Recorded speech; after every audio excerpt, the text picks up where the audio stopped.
When I see birches bend left and right, across the lines of straighter, darker trees, I like to think some boy's been swinging them.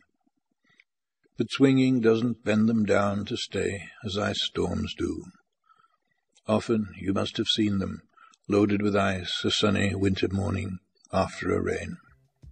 They click upon themselves as the breeze rises, and turn many-coloured, as the stir cracks and crazes their enamel. Soon the sun's warmth makes them shed crystal shells, shattering and avalanching on the snow crust, such heaps of broken glass to sweep away, you'd think the inner dome of heaven had fallen. They are dragged to the withered bracken by the load, and they seem not to break, though once they are bowed so low for long, they never right themselves. You may see their trunks arching in the woods years afterwards, trailing their leaves on the ground, like girls on hands and knees that throw their hair before them, hold their heads to dry in the sun.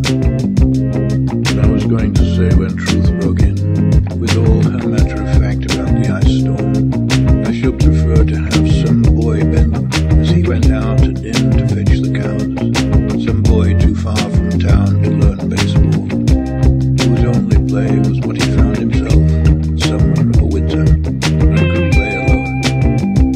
One by one he subdued his father's trees, by riding them down over and over again, until he took the stiffness out of them, and not one but hung limp, not one was left for him to conquer. He learned all there was to learn about not launching out too soon, and so not carrying the tree away clear to the ground.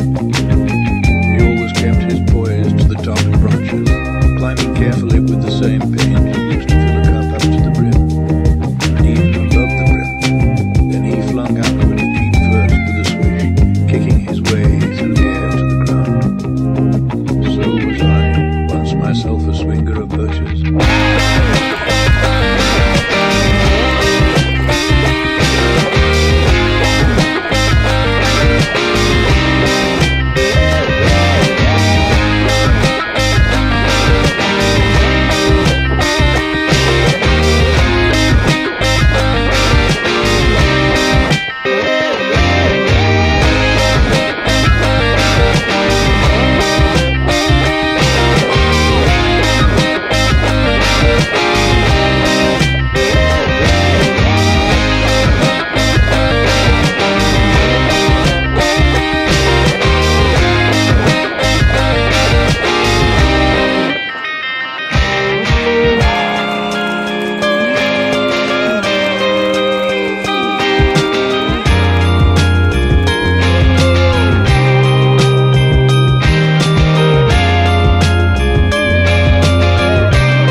Going and coming back.